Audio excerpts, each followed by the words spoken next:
Saudara, 9 korban dalam insiden mobil pengangkut MBG menabrak siswa dan guru di SD Negeri Kalibaru 1 dalam perawatan intensif di Rumah Sakit Umum Daerah Koja, Jakarta Utara.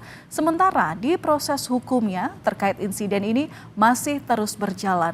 Informasi selengkapnya kita tanyakan langsung dengan jurnalis Kompas TV, ada Niko Anggriawan dan Roy Ilman di RSUD Koja, serta ada Eril Wiranata dan Junaidi di Polres Jakarta Utara. Kita ke Niko terlebih dahulu di Rumah Sakit Umum Daerah Koja, Saudara. Niko, selamat malam. Bagaimana kondisi terhadap 9 korban yang kini dirawat di RSUD Koja?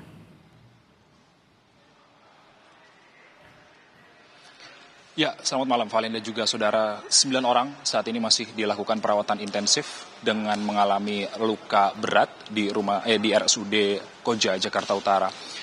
Kalau misalnya melihat rincian, ini ada 8 orang siswa dan juga 1 orang guru. Dan semuanya ini masih dalam perawatan dan juga observasi dari dokter untuk bisa menyembuhkan cedera berat yang dialami oleh ke-9 korban. Hingga saat ini ada sekitar 22 korban terluka yang dirawat di 2 rumah sakit berbeda, Valen dan juga saudara.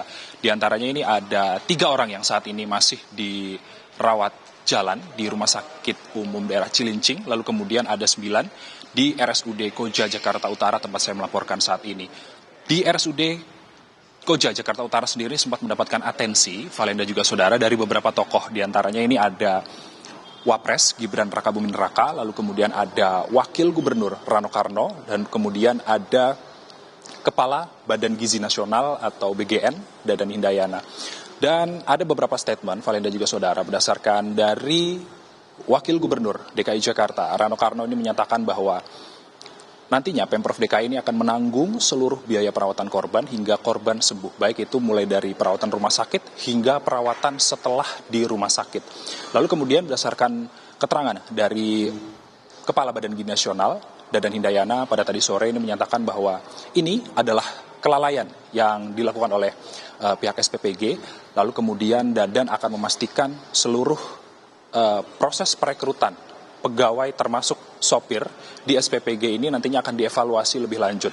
Dan juga meminta setiap kepala SPPG di seluruh daerah untuk nantinya melakukan pemutusan secara cermat untuk mengganti personil yang mengantar makan bergizi gratis. Untuk sementara demikian, di Koja sendiri, di RSUD Koja sendiri, Valen dan juga saudara, ada posko pelayanan terpadu untuk nantinya bisa mengomunikasikan kondisi korban kepada keluarga dari pihak rumah sakit.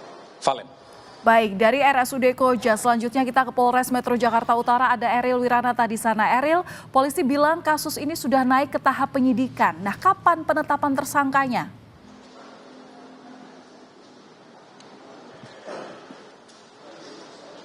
Terkait dengan mobil MBG yang menabrak siswa dan guru, ini sudah naik dalam tahap penyidikan yang dimana memang sudah dilakukan rangkaian pemeriksaan.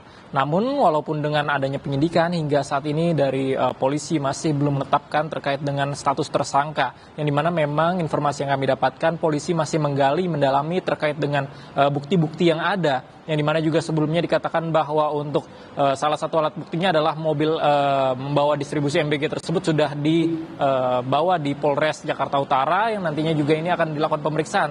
Sebelumnya juga dikatakan bahwa sudah sebanyak 10 saksi dilakukan pemeriksaan yang diantaranya adalah mulai dari saksi yang berada di TKP, kemudian juga dari terlapor, kemudian juga dari korban yang dapat dilakukan pemeriksaan ini untuk mendalami terkait dengan apakah ada unsur kelalaian terkait penabrakan yang dimana membuat korban sebanyak lebih dari 20 siswa dan guru hingga saat ini yang masih ada dirawat. Dan selain itu juga bahwa memang polisi masih mengumpulkan alat bukti untuk terkait dengan penetapan status tersangka, dan selain itu juga bahwa nantinya ini akan menyesuaikan terkait dengan alat bukti. Dan memang sebelumnya juga kami mendapatkan informasi dari Kepala BGN saat meninjau lokasi bahwa ia menemui salah satu supir, maksud saya supir dari pembawa distribusi MBG tersebut, mengatakan bahwa sang supir memiliki kondisi yang tidak fit, yang ini diduga menjadi salah satu alasan terkait dengan penabrakan yang terjadi di SDN Kalibaru 01 pagi tersebut. Valen. Baik. Kapan lagi pemeriksaan saksi, Eril?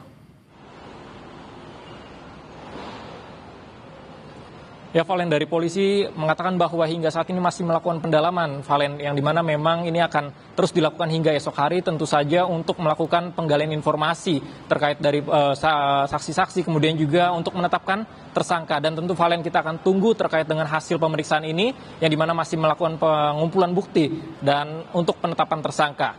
Valen. Baik, melaporkan langsung dari Polres Jakarta Utara, jurnalis Kompas TV Ariel Wiranata, dan sebelumnya ada Niko Anggriawan langsung dari Rumah Sakit Umum Daerah Koja. Terima kasih, kawan-kawan.